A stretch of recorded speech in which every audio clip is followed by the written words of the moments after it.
दोस्तों, आप एक औरत को कितने भी पैसे दे दो, कितने भी धन दौलत दे दो, कितना भी उसको मतलब बहुत सारी चीज़ें दे दो, लेकिन अगर उसको आप समय नहीं दोगे, उसकी यौन इच्छाओं को पूरा नहीं करोगे, तो लाज़मी है कि वो औरत कहीं न कहीं आपको छोड़कर तो नहीं जाएगी, लेकिन आपके साथ दगाबाजी ज़रूर कर लेगी।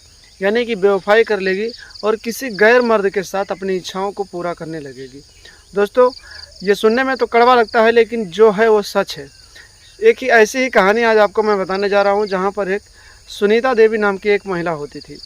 दोस्तों, उसका जो पति था उसका नाम सतीश था। और सतीश जो होता है काफ़ी दुबला पतला आदमी होता है, यानी कि कुछ मजदूरी मेहनत करता है और थोड़ा बहुत काम करता है, कुछ पैसे कमाता है और अपने घर पे देता है। और इसी तरीके से इन दोनों की शादी के हुए लगभग 15 से 16 साल हो जाते हैं। दोस्तों, 15 से 16 सालों के बीच में इसके पास 4 बच्चे होते हैं और सुनीता 4 बच्चों की माँ होती है।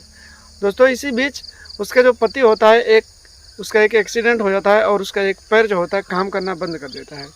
जब उसका पैर काम करना बंद कर देता है तो फिर जो सुनीता होती है वही सोचती है कि अगर ये पैसे नहीं कमाएंगे तो मुझे कमाना पड़ेगा। तो वो एक काम ढूंढ लेती है और कुछ पढ़ी लिखी होती है, तो बगल में एक कोचिंग सेंटर होता है और उसी कोचिंग सेंटर में जाकर बच्चों को पढ़ाने लगती है। उसमें जो पैसे मिलते हैं उसी पैसों से अपना खर्च चलाती है।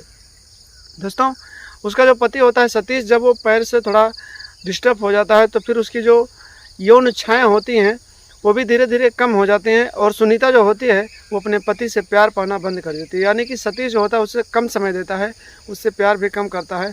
यानी कि उसके साथ शारीरिक संबंध जो होते हैं कभी कभी, यानी कि उसकी बहुत सारी इच्छाएं कम हो चुकी होती है, उसके साथ शारीरिक संबंध नहीं बनाता होता है। इसी वजह से दोस्तों सुनीता तंग आ जाती है और वो अपने पति को छोड़कर किसी और के साथ रिश्ते बनाने के बारे में सोचने लगती है। और एक दिन दोस्तों उसे एक मिल ही जाता है, एक लड़का, एक मर्द मिल जाता है जिसके साथ वो रिलेशनशिप में बना लेती है और फिर उसके साथ नाजायज़ रिश्ते भी बनाने लगती है। लेकिन एक दिन की बात है दोस्तों, वो जो सुनीता देवी होती है वो अपने इस कारनामे में पकड़ी जाती है और फिर उसका पति सतीश उसके साथ एक ऐसा कांड करता है जिसे सुनने के बाद आपके रोंगटे खड़े हो जाएंगे। आप सोचने पे मजबूर हो जाएंगे कि आखिर ऐसा हुआ तो हुआ कैसे और फिर इस तरह से नहीं होना चाहिए था। सो नमस्कार, प्रणाम दोस्तों, मैं आप सबका दोस्त, आप सबका भाई अजय राज और आप लोग देख रहे हैं हमारा और अपना YouTube channel the story of AK। दोस्तों, ये कहानी पूरी देखना, पूरी वीडियो को देखना, क्योंकि इस पूरी कहानी में आपको एक बहुत बड़ी सीख मिलने वाली है और आप जब पूरी कहानी नहीं देखोगे तो आपकी कहानी समझ में नहीं आएगी। तो आइए दोस्तों वीडियो में आगे बढ़ें और पूरी कहानी आपको विस्तार से बताते हैं। दरअसल दोस्तों ये कहानी हैदराबाद की है। हैदराबाद के एक छोटे से इलाके में एक सुनीता देवी नाम की 35 साल की एक बेहद ही खूबसूरत महिला रहती थी। उस महिला के पास 4 बच्चे थे। उसकी शादी को हुए लगभग 10 से 15 साल हो गए थे। उसके पति का नाम सतीश था। उसका पति जो होता है वो मजदूरी मेहनत करता है और फिर जो भी पैसे मिलते हैं उसी से उसके परिवार का खर्चा चलता है, सभी बच्चों की पढ़ाई लिखाई चलती है। लेकिन दोस्तों धीरे धीरे समय बीतता जाता है तो एक दिन सतीश जो होता है उसका एक्सीडेंट हो जाता है। एक्सीडेंट में उसे हॉस्पिटल ले जाया जाता है तो डॉक्टर लोग बताते हैं कि इसका एक पैर काम नहीं करेगा। एक पैर से वो कमज़ोर हो जाता है और फिर उसका जो काम धंधा होता है वो भी बंद हो जाता है। उसके बाद जो सुनीता देवी होती है, कुछ पढ़ी लिखी होती है, तो वही अपने पति की जगह पे कुछ काम करने के बारे में सोचने लगती है। तो वो एक बगल में कोचिंग सेंटर होता है, वहाँ पर जाकर पढ़ाने लगती है। वहाँ पर जो जब पढ़ाती है तो जब सतीश चोटिल हो चुका था तो उसकी कुछ इच्छाएँ भी कम हो चुकी थी। यानी कि वो सुनीता के साथ शारीरिक संबंध भी बनाने में थोड़ा कमज़ोर हो चुका था और अपनी पत्नी को समय भी नहीं दे पाता था। वो जो सुनीता थी बेहद ही ऐसी औरत थी जिसे हर एक दिन पति से प्यार चाहिए होता था। दोस्तों जब उसके पति का एक्सीडेंट हुआ और उसे रोज़ प्यार मिलना बंद हो गया तो फिर जो सुनीता होती है वो परेशान होने लगती है और वो अपने पति को छोड़कर किसी गैर मर्द के साथ रिलेशनशिप बनाने के बारे में सोचने लगती है और अपनी इच्छाओं को पूरा करने के बारे में सोचने लगती है। और उसकी ये इच्छा भी पूरी हो जाती है। उसी के कोचिंग सेंटर में एक लड़का आता है पढ़ाने के लिए जो लगभग 25-30 साल का होता है। दोस्तों सुनीता से लगभग 10 साल का छोटा वो लड़का बेहद ही खूबसूरत लड़का होता है, बेहद ही गठीले बदन वाला होता है। तो जो सुनीता होती है उसी से बातचीत करना शुरू कर देती है और धीरे धीरे इन दोनों की बहुत अच्छी दोस्ती हो जाती है। और इसके बाद में दोनों एक दूसरे का नंबर ले लेते हैं, बातचीत करना शुरू कर देते हैं। सुनीता जो होती है धीरे धीरे उस लड़के के ऊपर अपने प्यार का जाल बिछाने लगती है और एक दिन ऐसा होता है कि दोनों एक दूसरे के साथ प्यार भरी बातें भी करने लगते हैं और दोनों के बीच देखते देखते प्यार हो जाता है। दोस्तों ये दोनों चोरी छुप के एक दूसरे से मिलने भी लगते हैं और अपने रिश्तों को भी अंजाम देने लगते हैं। एक दिन की बात है दोस्तों, सुनीता जो पढ़ाने नहीं गई थी कोचिंग में, तो उसका जो बॉयफ्रेंड था उसका नाम दोस्तों रोहित था। रोहित लड़का जो था उसके पास फ़ोन करता, वो कहता है कि क्या हुआ आज आप नहीं आए। सुनीता कहती है कि आज मेरी तबीयत ख़राब है, आज मैं नहीं आ पाऊँगी। रोहित कहता है कि चलो ठीक है, कोई बात नहीं है। उससे दवा लेता है और उसके घर पहुँचता है, उससे दवा देता है और उसके साथ प्यार मोहब्बत करके उसके बाद वहाँ से चला जाता है। इसी तरीके से दिन बीतते जाते हैं, लगभग दोस्तों 8 से 7 महीने बीत जाते हैं, यानी कि 7 से 8 महीने बीत जाते हैं और इन दोनों का ये प्रेम प्रसंग ऐसे ही चलता रहता है। दोस्तों जो सुनीता होती है अब उससे बाहर नहीं मिलती थी, बल्कि अपने ही घर में मिलने लगी थी, क्योंकि अपने पति को नींद की दवा दे देती थी और पूरी रात रोहित को बुलाती थी और उसके साथ मज़े लेती थी और अपने बच्चों को घर से बाहर सुला देती थी, यानी पूरी रात उसके साथ अवैध संबंध बनाती थी और उसके साथ मज़े लेती थी। इसी तरीके से दिन बीतते गए और एक दिन की बात है दोस्तों, सुनीता घर से बाहर निकली तो गांव के कुछ लोगों ने उससे कहा कि तुम जो कर रही हो वो गलत कर रही हो। सुनीता कहती है कि आखिर मैं क्या कर रही हूँ। गांव वाले बताते हैं कि तुम गैर लड़के के साथ संबंध बनाती हो, उसके साथ रिलेशनशिप में हो, वो तुम्हारे घर आता है और ये बात तुम्हारे पति को नहीं पता है। जिस दिन तुम्हारे पति सतीश को पता चलेगा उस दिन क्या होगा। सुनीता कहती है ये सब झूठ है और मेरा किसी के साथ कोई संबंध नहीं है, वो मेरे साथ कोचिंग पढ़ाता है तो कुछ जानकारी लेने के लिए मेरे पास आता है, तो इसमें गलत रिश्ता क्या है। दोस्तों ये बात यहीं पर पड़ी की पड़ी रह जाती है। और एक दिन होता है, सुनीता जो होती है उस लड़के रोहित नाम के लड़के को अपने घर बुला लेती है और रात में ये दोनों एक दूसरे के साथ अपने रिश्तों को, अपने हवस को अंजाम दे रहे होते हैं। तभी अचानक ना जाने कौन गांव का जो होता है कोई आदमी, वो आकर सतीश को जगा देता है और बताता है कि तुम्हारी बीवी तुम्हारे ही घर में गैर लड़के के साथ रिलेशनशिप में है और उसके साथ नाजायज़ रिश्ते भी बना रही है।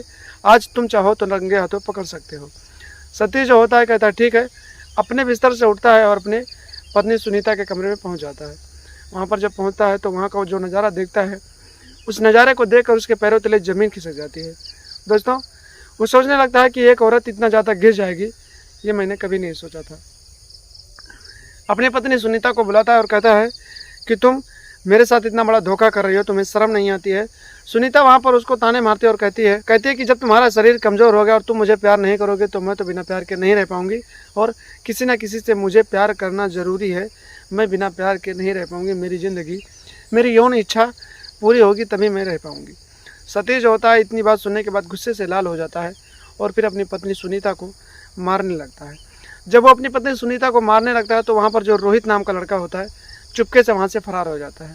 दोस्तों जब वो वहाँ से फरार हो जाता है, गांव वाले भी उसे नहीं देख पाते हैं, वो घर से काफ़ी दूर निकल जाता है। लेकिन सुनीता और सतीश के बीच में लड़ाइयाँ होती रहती हैं और सतीश जो होता है गुस्से में आकर देखते ही देखते अपनी पत्नी सुनीता का गला दबा देता है और मौके पर ही उसे मौत के घाट उतार देता है। दोस्तों उसके लाश को फांसी के फंदे से लगा देता है और घर में ही लटका देता है और आकर चुपचाप सो जाता है। सुबह होता है तो ये जानकारी लोगों को मिलती है।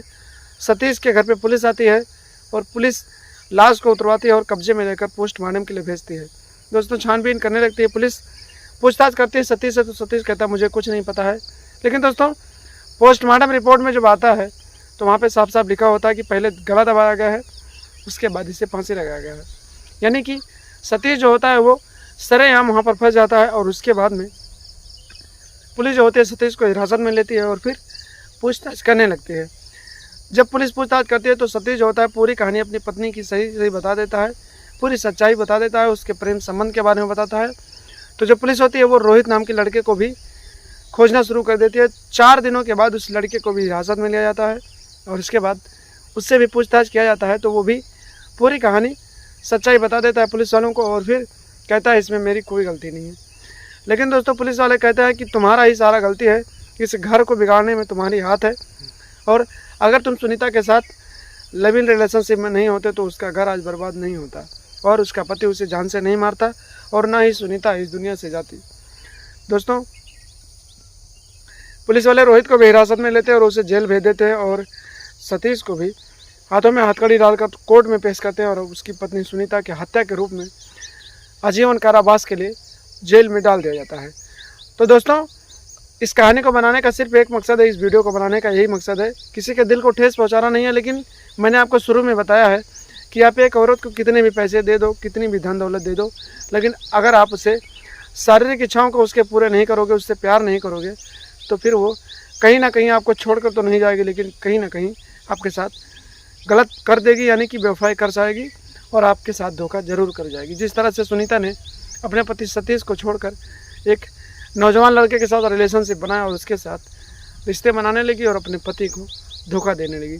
तो दोस्तों, अगर आप लोग भी ऐसे हैं तो अपनी पत्नी का ख्याल रखें, उनके साथ काफ़ी ज़्यादा समय बिताएं, उनसे प्यार मोहब्बत वाली बातें करें ताकि आपकी पत्नी भी अच्छे से रहे और आपको धोखा न दे। और ऐसी औरतों से सावधान हैं जो ऐसी मानसिकता रखती हैं, जो अपने घर को बर्बाद करने पे लगी हैं, जो अपराधी मानसिकता रखती हैं, उनसे दूरी बनाकर रखें और सावधान रहें, सतर्क रहें, अपना और अपनों का ख्याल रखें। दोस्तों, आप लोगों को क्या लगता है, सुनीता ने जो किया वो सही है या गलत है?